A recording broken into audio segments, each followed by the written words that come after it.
¿cómo están? Bienvenidos al Junto a la Estrella. Ay, Dios mío, qué emoción estar con ustedes nueva vez.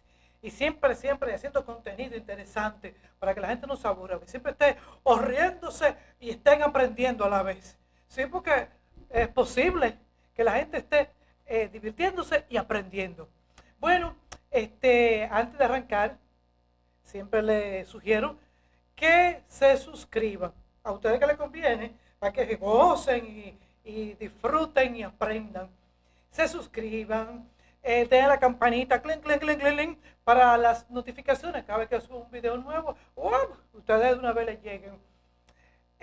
Opinen y compartan, porque lo bueno es compartirlo. Bueno, pues hoy tenemos un invitado muy especial que ya había venido a estos estudios en otras ocasiones y quedó tan encantado de venir que decidió regresar. Mentira, yo fui que lo secuestré y lo traje. Porque nos encanta la compañía de esta persona que tiene una forma como tan peculiar de explicar las cosas. Cosas complicadas las hace ver al explicarla tan sencilla. Eso es un don que tiene la gente. Les recuerdo que mi invitado es rabino, es profesor en Derecho Internacional de la Universidad de Amsterdam. Cojan ahí. Tiene un doctorado en Derecho Internacional en la unidad de Amsterdam. Es antropólogo de la Universidad Internacional de Florida y muchas cosas más, porque es una persona que vive entrenándose, aprendiendo, iniciando nuevas investigaciones.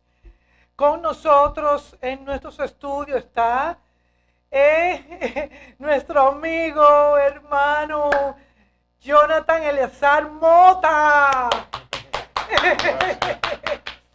Mi querido, bienvenido de nuevo. Gracias por tenerme aquí otra vez. Ay, Dios mío, Dios mío. Jonathan, te secuestramos cada vez que tú apareces por aquí. Y te sacamos el jugo así, Dios mío, porque tú tienes mucho conocimiento y tenemos que aprovecharlo. Es un placer para mí estar aquí otra vez. Ay, gracias, Jonathan, por hacernos el honor. Mira, Jonathan, ahora con esta guerra, que siempre ha habido estos problemas en Medio Oriente, en la Franja de Gaza, entre estos pueblos, entre estas naciones, y la gente, habla de que, ay, se están cumpliendo las profecías, y por ahí hay muchísimos videos hablando de que la señal es esta, no, la verdadera señal es esta. Y entonces uno se queda preguntando, porque yo estoy diciéndole a mi esposo que hagamos un búnker abajo del apartamento nosotros, porque uno no sabe cuándo es que se arma un reperpero. Estamos en oración de que no, porque somos gente de paz. Pero, ¿cuáles son las señales del final de un tiempo? Las señales bíblicas, tanto se ha hablado de que están cumpliendo las señales, esta famosa frase. Háblame un poquito de eso, porque tengo curiosidad y mucha gente también, y el pánico lo llena de pánico también. Háblame.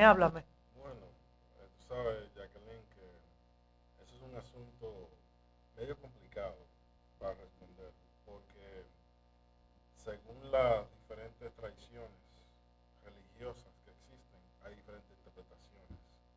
Entonces, si nos montamos a la tradición judía, hay una manera de responder.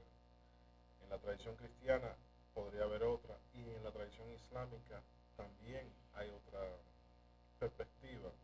Si hablamos del punto de vista judío, se habla de unas profecías que nos llevan a lo que se llama la guerra de Gog y Magog, que viene siendo como la tercera guerra mundial. En la tradición islámica se habla de la misma guerra, lo único que se pinta de otra forma, es decir, los musulmanes tienen que tomar control de lo que es Jerusalén y llevar el Islam en toda parte del mundo. Eso lleva a la humanidad a entrar en un conflicto, en una guerra. Desde el punto de vista judío, se habla que las naciones del mundo se van a levantar en contra de los habitantes de Jerusalén. Entonces, estamos viendo como diferentes interpretaciones de un mismo evento. En la tradición cristiana se habla del Armagedón. El Armagedón. Sí, sí. Es ese evento, esa guerra global, cataclísmica, viene siendo la misma guerra, Gog y Magog. Entonces tenemos tres maneras de ver estas profecías del final de este ciclo, final del mundo, dependiendo del punto de vista. Ok, bueno. ¿Y qué? O sea, los judíos tienen una serie como de señales que son los que lo van a guiar y están atentos a esas señales. Cuéntame, ¿cuáles son las señales que ellos tienen siempre en vista para que le va dando como el cue por dónde va la cosa? Perfecto. Es una pregunta muy interesante porque en la manera de interpretar las profecías según la tradición judía, hay un reloj, es decir, hay un concepto que marca cuándo se activa o se desactiva esas profecías, y eso tiene que ver con Israel.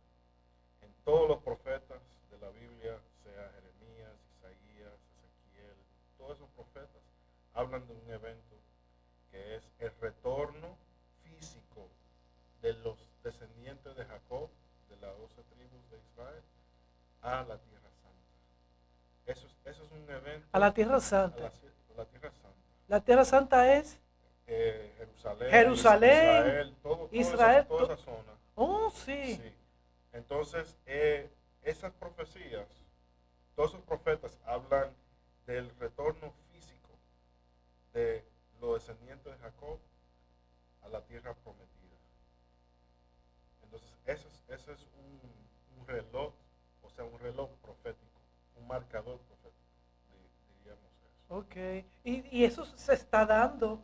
Sí. ¿O desde que a Israel la designaron como las Naciones Unidas le dio un pedacito del desierto del área que es Palestina? Exacto. Que comenzaron entonces a emigrar de diferentes partes del mundo? Exacto. Si nos remontamos a la historia de esa región, siempre han habido judíos en todo momento, a través de la historia en la región.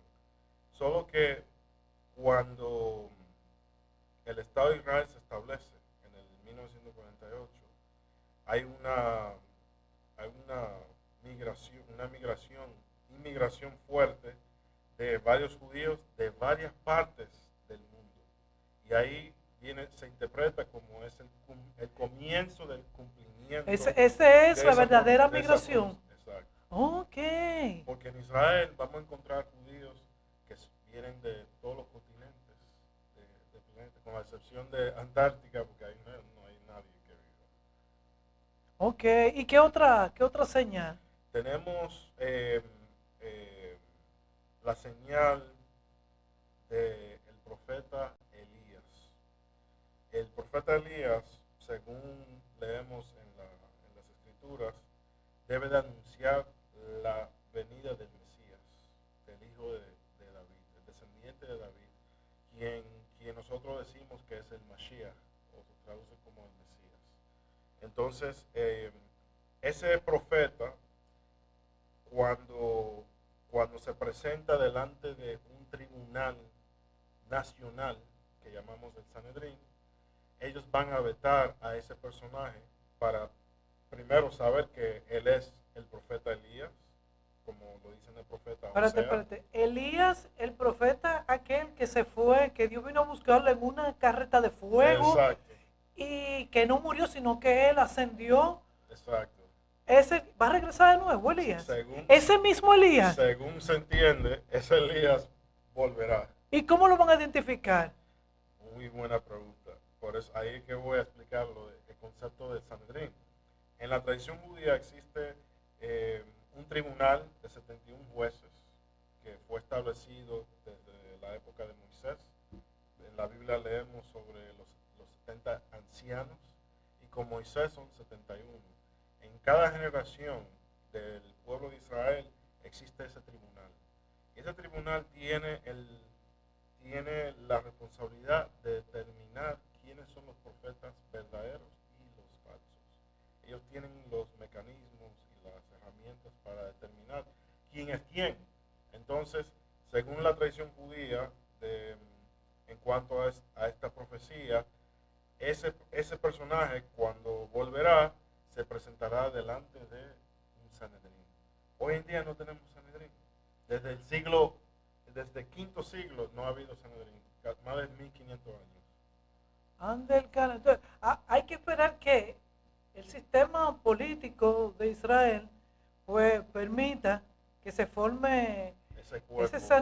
Si son 70 jueces. 71, sí. 70 jueces. ¿Tiene algún significado que sea 70? Sí, en la Biblia, en el capítulo 10 del Génesis, cuando menciona las genealogías de Noé, todas las familias de la tierra, habla de 70 naciones, de los 3 hijos de Noé, Sem, Ham y Jafet. Cada uno tiene sus linajes respectivos y en total son 70. Wow. Es decir que cada nación cada juez del Sanedrín viene representando una de las naciones. Y el 1, que es el número impar, viene siendo el pueblo de Israel. Ok. Sí, porque la numerología en la Biblia tiene su significado. Sí. Qué interesante. Entonces, bueno, que se forme el Sanedrín, que luego que el Sanedrín identifique al profeta Elías. ¿Y qué otra cosa? ¿Qué otra señal? ¿Hay otra señal? Sí, hay una señal que es la reconstrucción del templo, que viene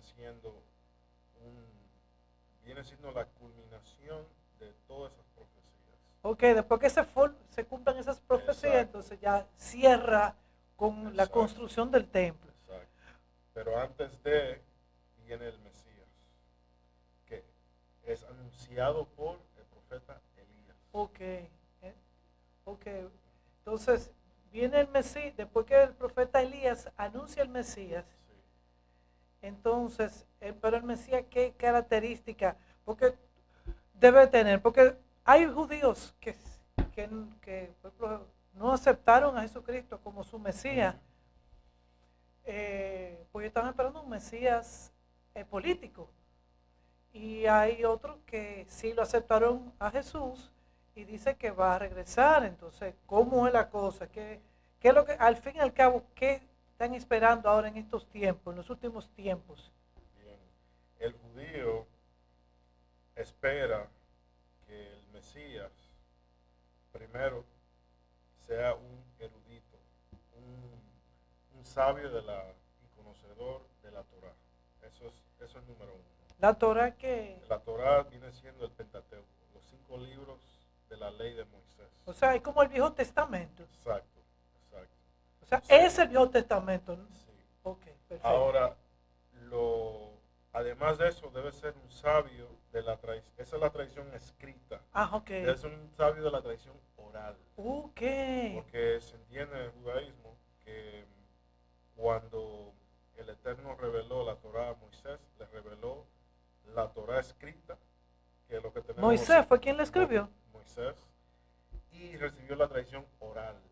Es decir, la tradición oral explica los detalles de todo lo que está escrito en la Torá. Porque la Torá relata los conceptos generales, pero no los detalles del cómo, cuándo y por qué. Todo eso Wow, Entonces, wow. este Mesías debe ser un sabio, un erudito, tanto de la ley escrita como la ley oral. Eso es lo primero, la primera característica de este personaje.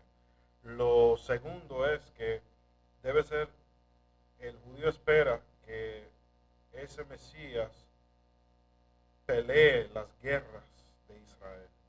Es decir, a posteriori, después que haya batallado, las naciones que se hayan levantado en contra del pueblo de Israel, este personaje va a permitir que Israel no sea más perseguido por las naciones.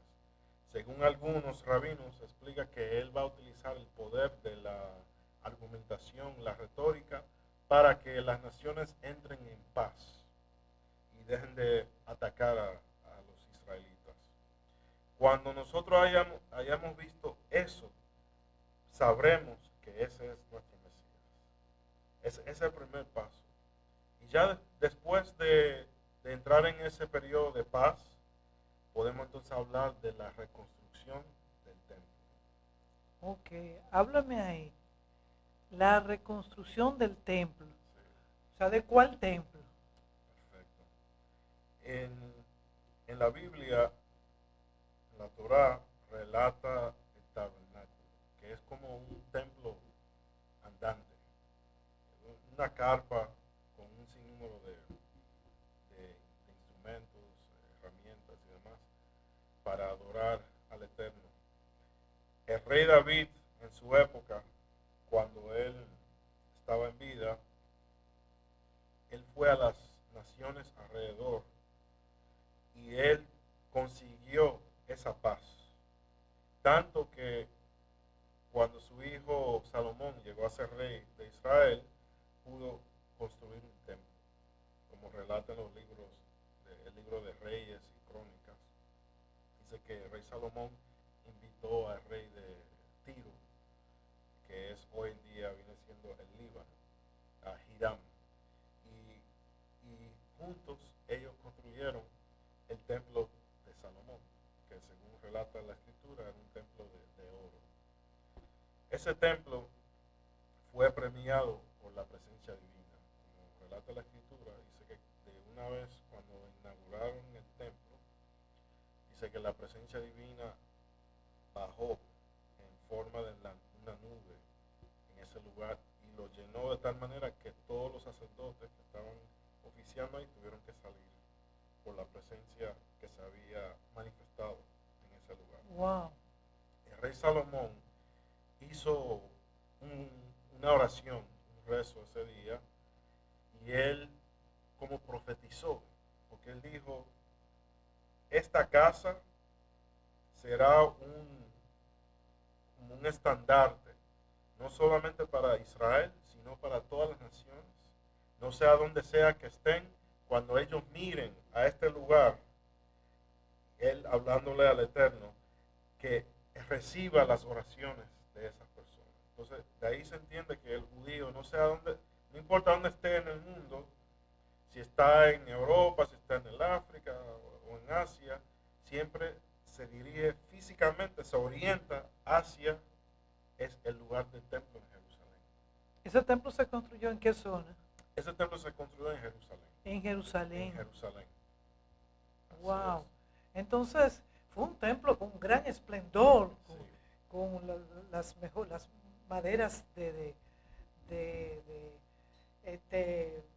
preciosa, oro, Oro. o sea, con todo el esplendor. Pero luego después, ¿qué sucedió con ese templo a través de la historia? Después de ese templo duró 420 años, según la tradición judía, y llegaron los babilónicos en la época de Nabucodonosor, y él destruyó la ciudad de Jerusalén y quemó el templo.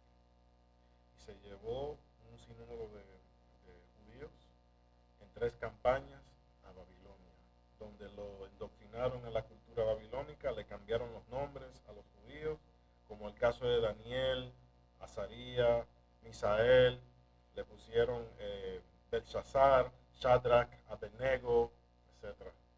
le cambiaron los nombres, que son deidades de los babilónicos.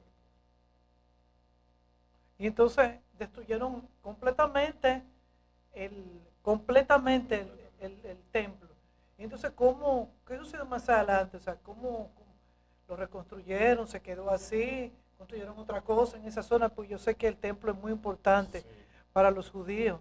El Ese profe- templo específicamente. el profeta Jeremías había, cuando estaba, antes de Nabucodonosor llegar a quemar el templo y destruir la ciudad, el profeta Jeremías le había dicho al rey Sedequías que debían irse a Babilonia, los judíos, y que iban a durar 70 años en Babilonia y luego iban a regresar a reconstruir la ciudad y el lugar santo del templo.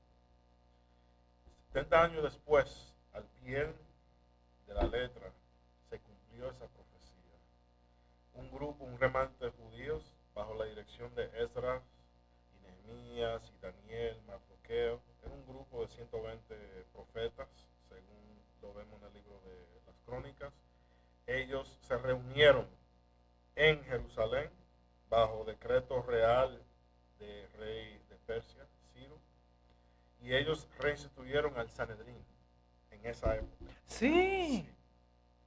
Eso fue lo O sea, los 70 jueces. Los 71 jueces. Eso es lo primero que ellos hicieron. Restauraron el Sanedrín. Ya después de haber restaurado el Sanedrín, entonces llegaron los profetas. Tenemos a Zacarías, a Ageo y a Malaquías. Esos tres profetas vivieron en la época, en la reconstrucción de ese templo. Okay. Ahora, teniendo ese Sanedrín, ellos pudieron entonces decidir y saber quién eran los profetas de ese momento. Esos tres profetas hablan de la reconstrucción del templo y de la ciudad y del pueblo en la Tierra Santa. Bien, entonces vemos que ellos duraron. En el libro de Daniel habla de una profecía de la reconstrucción de ese templo. Habla de las 70 semanas. En la profecía de Daniel, capítulo 8 y el 9, nos está hablando de las 70 semanas. Los israelitas duraron más o menos 42 años para construir ese templo. 42 42 años. años trabajando para construir ese templo. Wow. Ahora bien, dice la escritura en el profeta Ageo que los ancianos, estamos hablando de ese grupo de 120 ancianos que llegaron a reconstruir todo, los que estaban vivos en la época antes de la destrucción del templo de Salomón, ellos vieron los fundamentos de ese templo y ellos comenzaron a llorar porque vieron que el nuevo templo no era tan glorioso como el primero. Wow.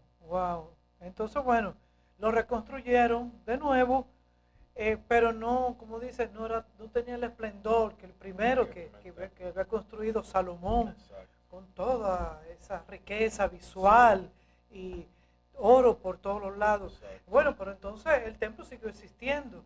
Sí. ¿Y qué pasó más adelante? Ese templo duró un periodo también de más de 400 años y luego por causa de unas políticas con el imperio romano, después de los persas vinieron los griegos bajo el control de Alejandro el Magno y luego entraron los romanos.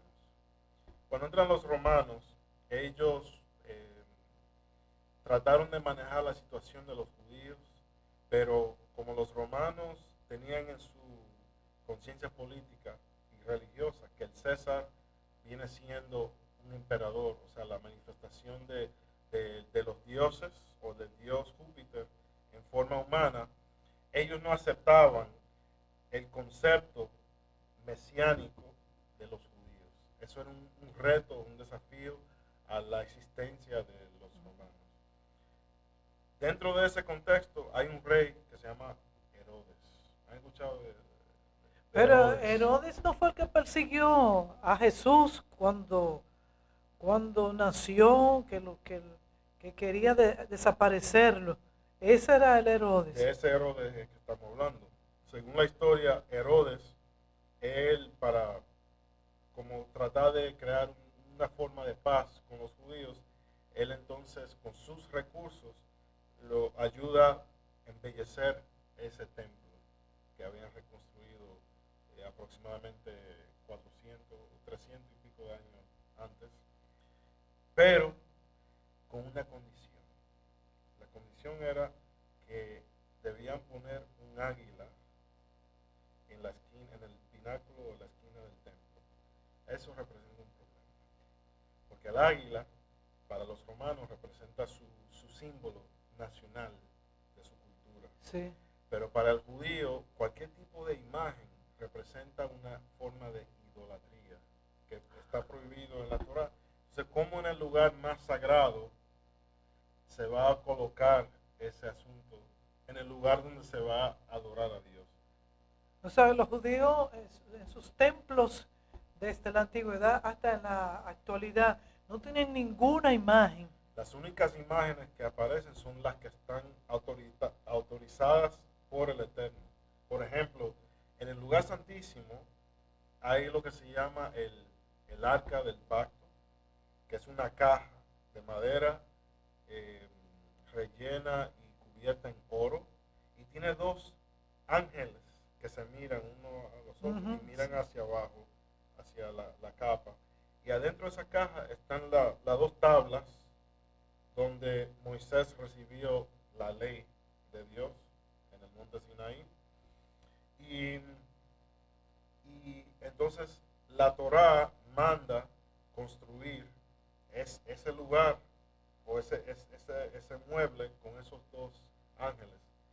En la cortina que también estaba, que dividía el lugar santo del lugar santísimo, había un sinnúmero de imágenes como de querubines también. Okay. Entonces existían imágenes, pero esas imágenes fueron ordenadas por el Eterno, ponerla ahí.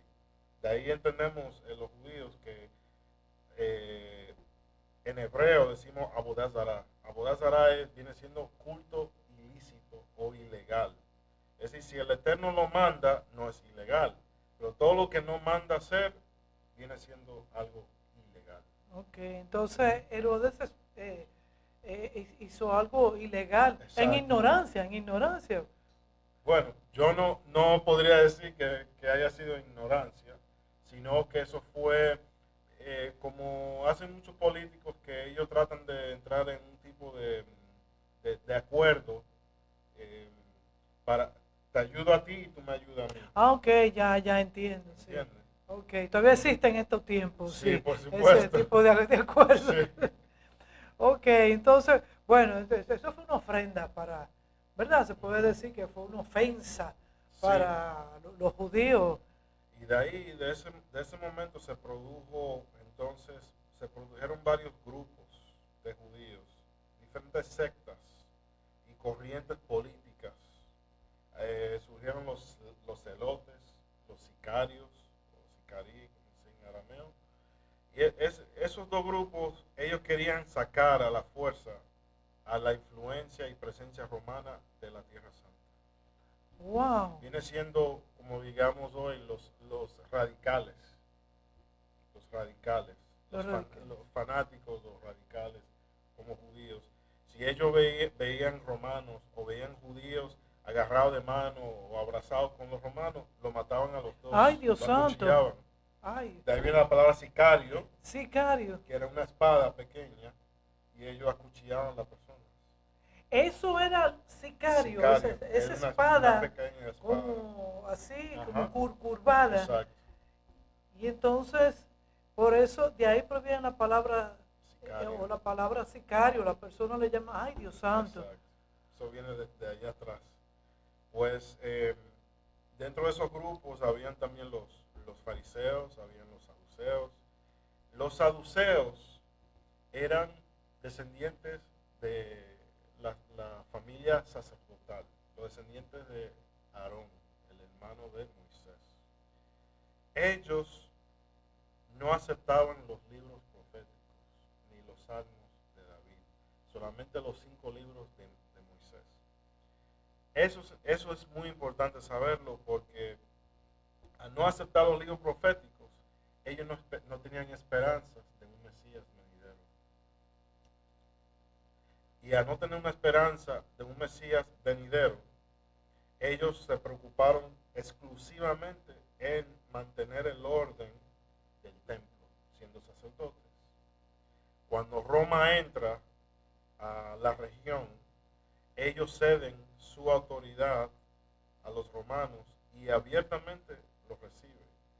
Dentro de ese grupo de los saduceos, hubo un grupo de sacerdotes que se retira a las cuevas de Qumran. ¿Has escuchado la cueva de Qumran y los roes del Mar Muerto? Sí, sí. Ese grupo de judíos, ellos eran parte del grupo original de sacerdotes.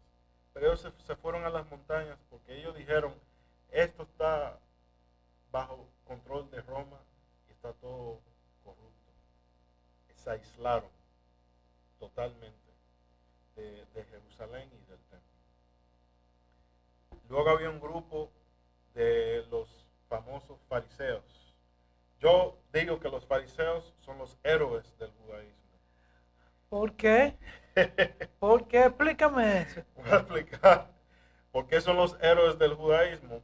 Porque gracias a los fariseos tenemos la Biblia que el cristiano le llama el Antiguo Testamento. Nosotros le decimos Tanaj. Gracias a los fariseos tenemos la esperanza del Mesías.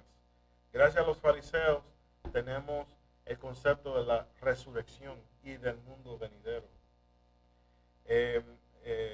Todos estos conceptos teológicos, filosóficos, surgen dentro del seno de los judíos fariseos, que no es así dentro de los grupos de los saduceos, ni tampoco de los esenios o los judíos de Qumran o los herodianos. En esa época dicen los eruditos que habían más o menos 23 corrientes de judíos en el primer siglo. Wow. 23. Era un momento muy complejo. El pueblo judío en aquel entonces, en la Tierra Santa, estaba esperando el cumplimiento de todas estas profecías que vemos en Jeremías, Ezequiel, etcétera, etcétera. No sé, para entonces, ¿estamos hablando de qué año? Estamos hablando de aproximadamente 60 años antes de la era cristiana hasta el año 70. Ok. Cuando fue destruido el templo, el segundo templo. El segundo templo. En el año 70.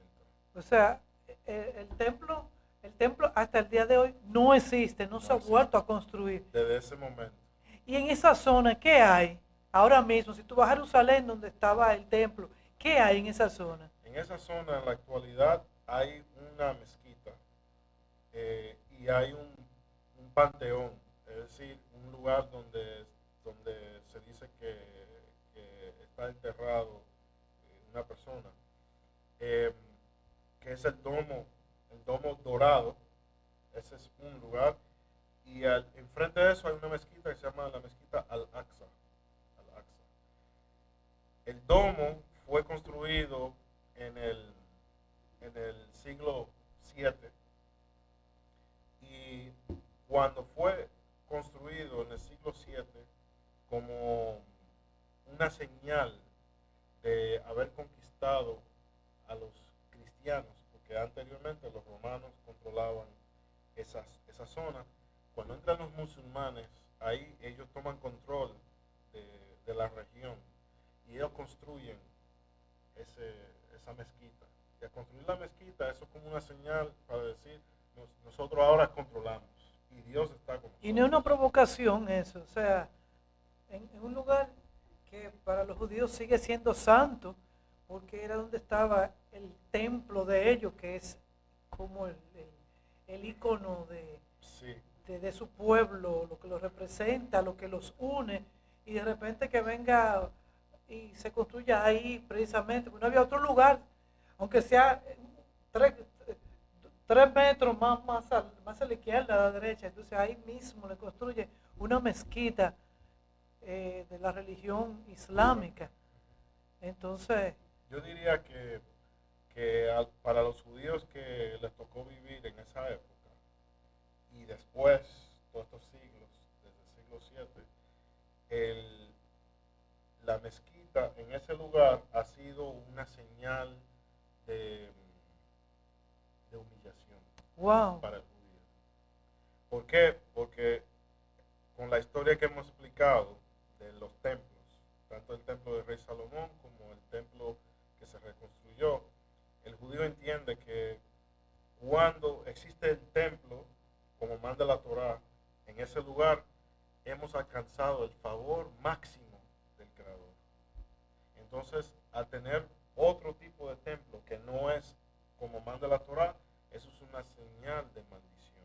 wow, Así wow. lo puedo explicarlo. Dios santo. Y entonces, ¿en dónde es que quede? ¿Dónde que está un muro que donde la persona, veo que la persona se para y comienza a orar de esta manera? ¿Dónde le llaman el muro de las lamentaciones? ¿Dónde está ese muro? Es interesante que tú le llames el muro de lamentaciones. Ahora, ¿de dónde viene ese concepto de lamentaciones?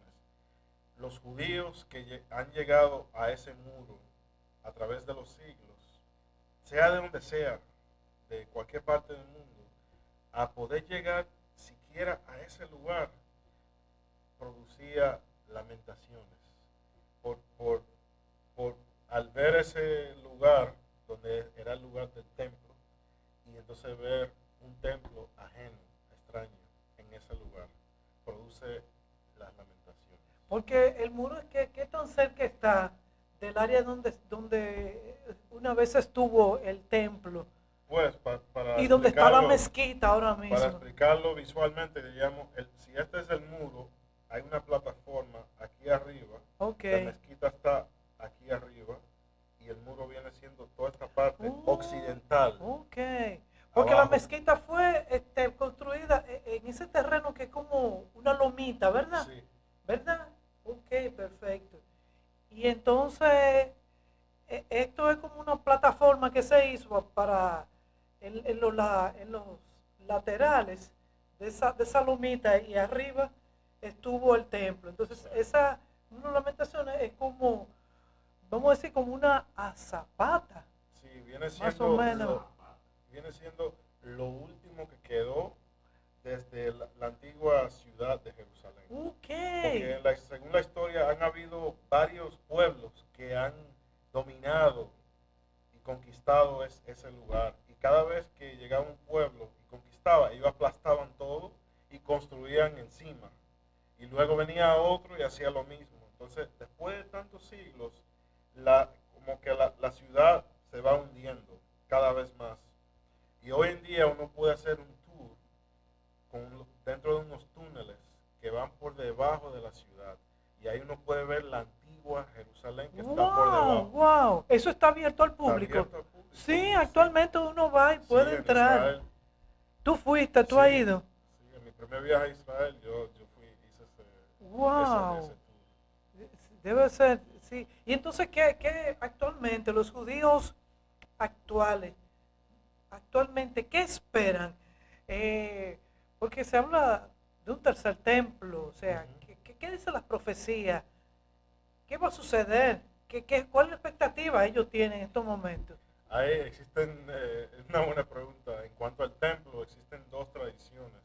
Una tradición dice que el Mesías que ha de venir va a construir ese templo. Otra tradición dice que ese templo viene del cielo. Wow. Sí. Entonces, existen dos opiniones en cuanto a eso. Yo personalmente pienso que va a ser de la primera manera y no de la segunda.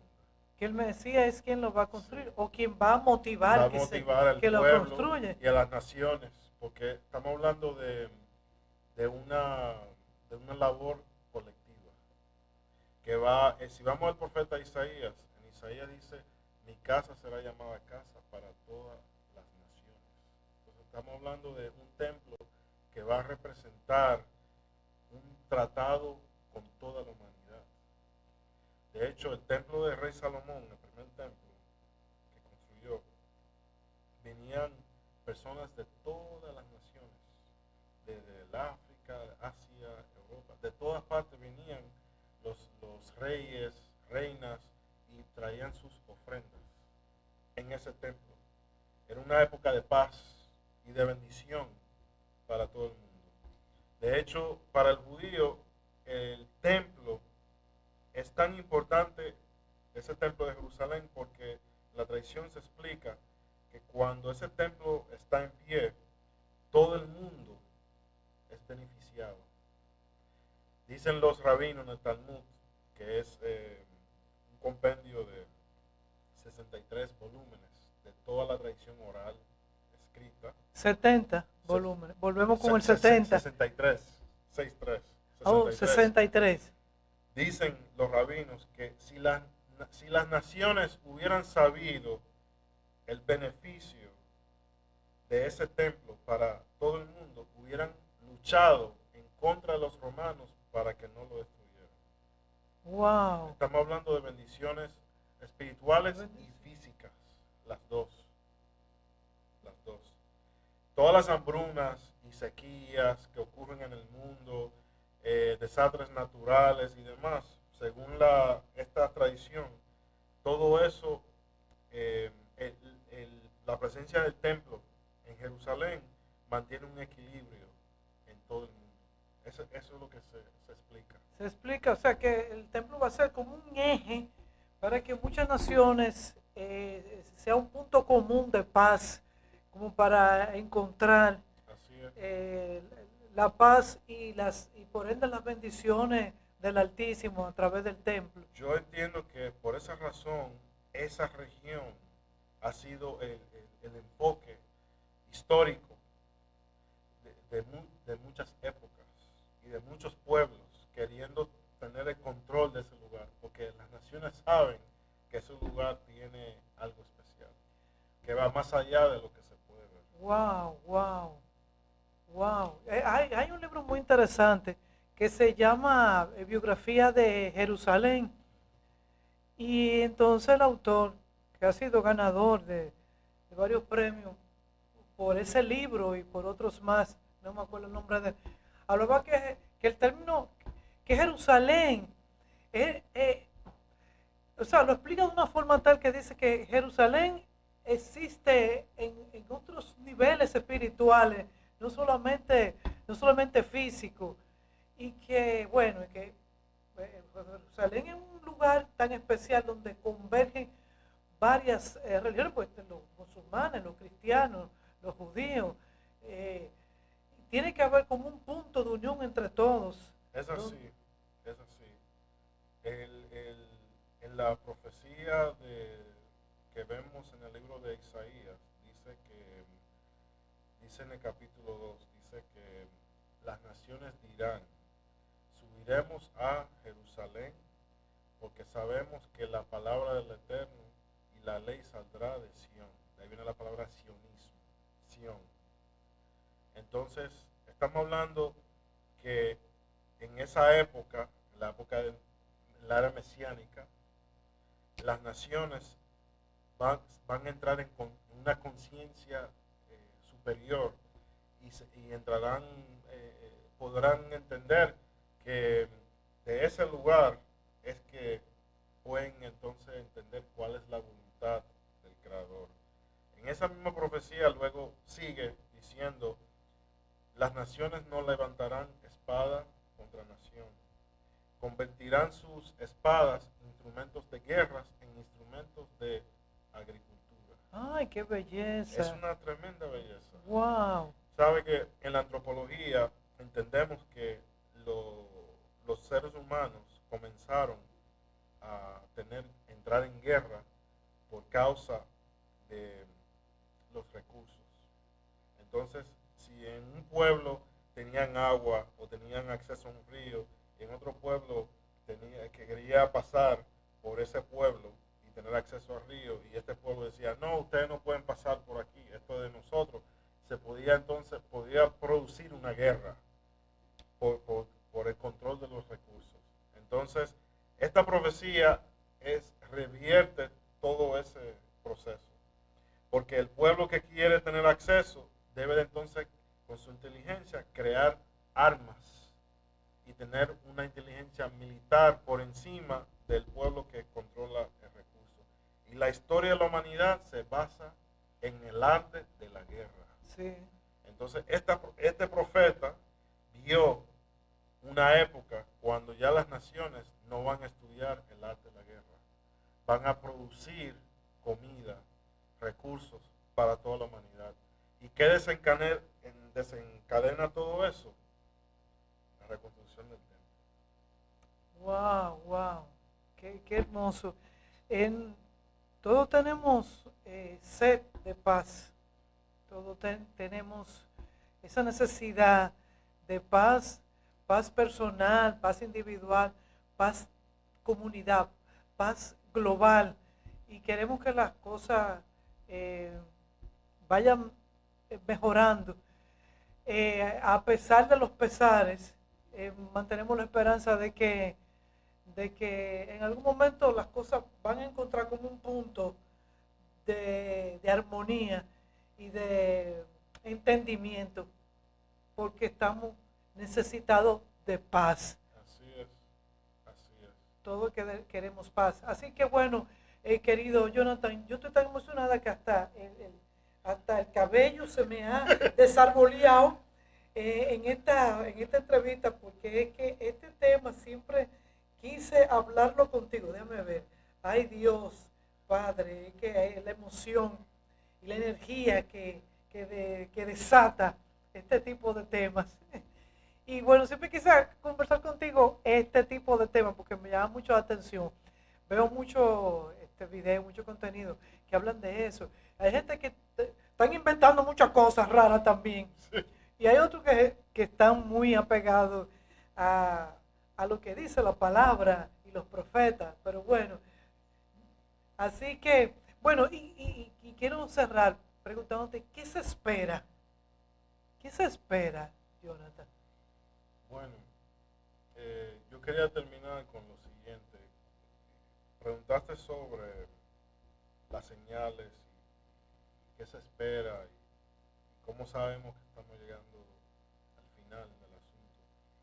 Hay una tradición, o sea, hay un mandamiento en la Torá de la vaca roja.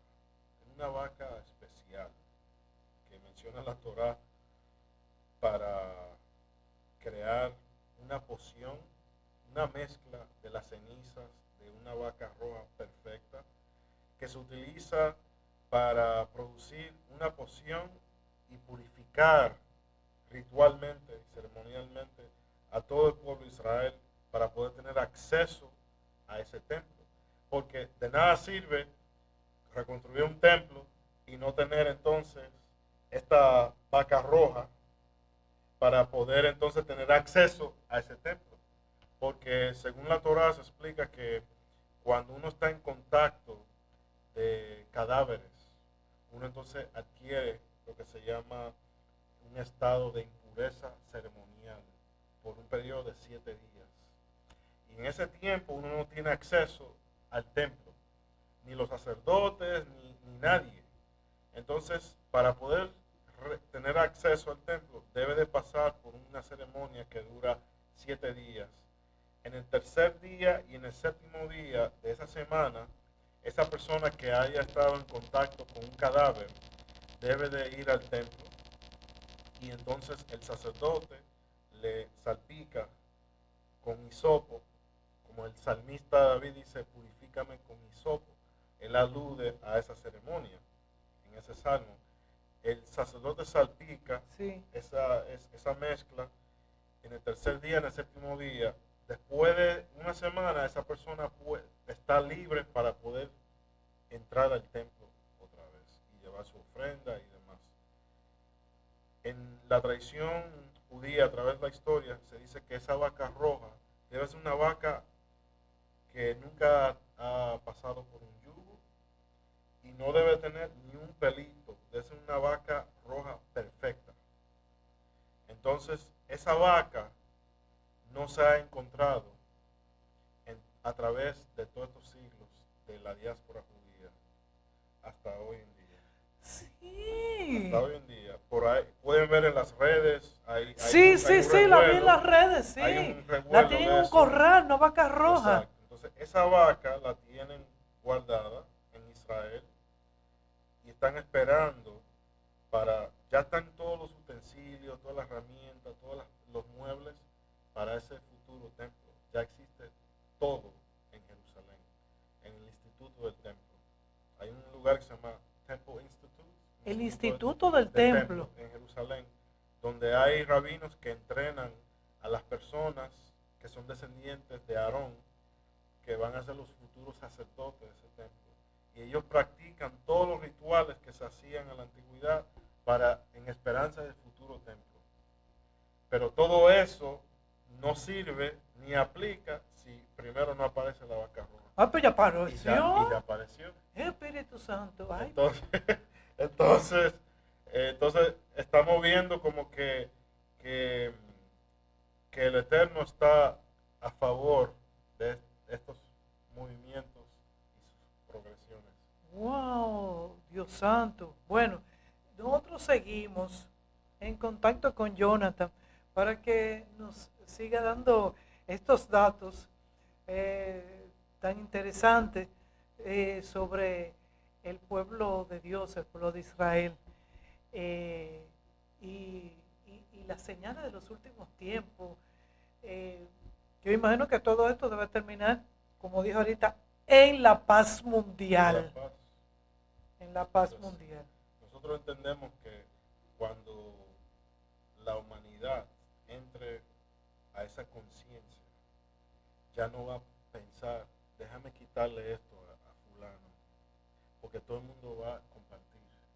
La persona ya no va a estudiar el arte de la guerra. Y es lo que nosotros rezamos como judíos todos los días. Nosotros estamos proclamando la paz, así como es en el cielo, sea en la tierra. Amén. Amén. Bueno, nos ponemos en oración para que llegue lo más pronto posible este estado de paz. Mientras tanto, trate usted, como decía, ¿quién era? Mahatma Gandhi, que decía, si quiere encontrar la paz, trata primero de encontrarla en ti mismo. Y yo creo que es uno de los primeros pasos que debemos hacer, cada quien encontrar la paz interna primero para luego contribuir a la paz de la comunidad, del grupo y global. Así que, nuevamente, gracias Jonathan. Ay, Dios mío, qué bendición tu presencia en estos estudios. Y ustedes, mi gente, disfruten. Espero que hayan disfrutado de este contenido tan interesante. Suscríbanse al canal, denle a la campanita que está aquí, mano derecha, para que todos los videos que yo suba de una vez, ¡pam!, le llegue a ustedes. Y usted diga, ¡ay Dios! Ya me llegó, de primero me llegó a mí, qué maravilla. Denle like, comenten, para yo saber, ¿verdad?, qué les pareció esto que estamos haciendo con ustedes, y compártelo, porque lo bueno se comparte. Así que nos vemos en el próximo video. Besos, abrazos, y los quiero. Y lo llevo aquí en el corazón.